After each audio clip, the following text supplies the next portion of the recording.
Imagine the logistics of a steel mill, then add an international airline, a chain of hotels, and a chemical plant. This portfolio consisted of 100 independent companies, each with its own departments and thousands of employees, operating across the industrial spectrum simultaneously.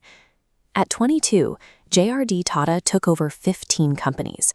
He was already facing the physical limits of what a single person can track. In the early 20th century, communication was a bottleneck. There were no digital networks or modern management frameworks. Every update traveled at the speed of a physical telegram or a hand-delivered file. To grow from 15 to 95 companies, JRD realized he couldn't simply put in more hours. He needed to build a machine that could function without his constant intervention.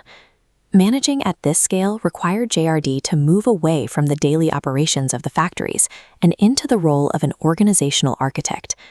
JRD built a three-tiered structure of organized autonomy. The bottom tier features autonomous operating companies like Tata Steel. Above them, Tata Sons, the strategic holding company, manages the brand and capital. At the top, Tata Trust captures 66% of profits for national philanthropy.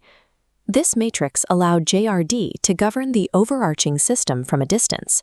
He could monitor the group's financial health and ethics without needing to personally solve individual production delays on the factory floor. By standardizing how talent was developed, JRD ensured the conglomerate could produce its own leadership as fast as it launched new companies. By the 1960s, tracking performance across dozens of companies using manual paper files became a liability.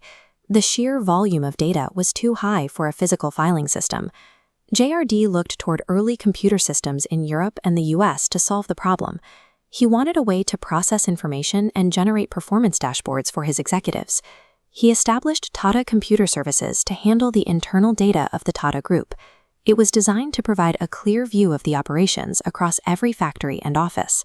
That internal tool eventually evolved into TCS. Today, it is a global technology provider with a market capitalization exceeding 15 lakh crore rupees. Solving an internal administrative crisis allowed JRD to build a product scaling far beyond the conglomerate. As the 1990s approached and the Indian economy opened, the group faced a new challenge: foreign competition. The conglomerate had to decide where to invest and where to withdraw. JRD established the Tata Strategic Management Group.